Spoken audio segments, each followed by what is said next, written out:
poem was actually inspired by Sense over there. I told him to write it. So this is called The Art of the Anxiously Attached. I know it to a degree, so I'm gonna try to, yeah, okay, cool. Feet pacing, heart racing. As each day goes by, you're frantically checking if the strokes you painted have ruined this quote-unquote perfect canvas. There's too much yellow, I'll swap it out for red. Now there's too much red, I'll make it green.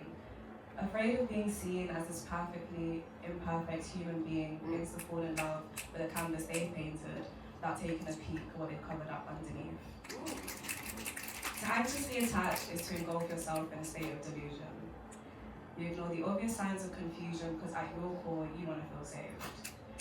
You want someone to nurture the inner child that wept with rage and created a world where the monsters remained in their cage and you got left fend for yourself at young age. Your needs were heard, surprise deaths didn't occur, and stability was affirmed. But what happens when the monsters are only meant to exist under your bed live in your head? Do you put your hands over your ears, rock back and forth, and pretend that your fears of abandonment aren't leading you through a cycle of dread? No. That is not the words. Oh, sorry. Okay. You put your hands over your ears, rock back and forth, and pretend that your fears of abandonment aren't leading you through a cycle of dread. No. You cover them up with different brushstrokes. Cover with different brushstrokes. Turning goblins into fairies, distorting reality so you can exist carefree. Because it is scary to accept that the damage done was by the one who's meant to hold the world on their shoulders, sparing me from any harm. And in reality, they tore my world apart. They decided to stand in that garage, take a step off that chair, and stop their beating heart.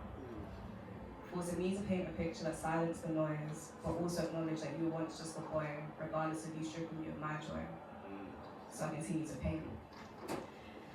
Our subconscious is programmed for repetition. So if you're brought up in a position where you received inconsistent treatments of love, you most likely fantasy bond and have an anxious attachment style. You crave proximity and delude yourself with scripted intimacy and people please until the cracks from your mask start to show through. And you're back at square one thinking, what did I do? The whole time you were never being true to you. So as I stand in this gallery of portraits I've painted, I don't see art, I see a fantasy. One that brings me great comfort at its peak and comes crashing down when it's no longer sweet. And I can see that these portraits will forever remain incomplete if I keep painting over what lies underneath. Oh, wow.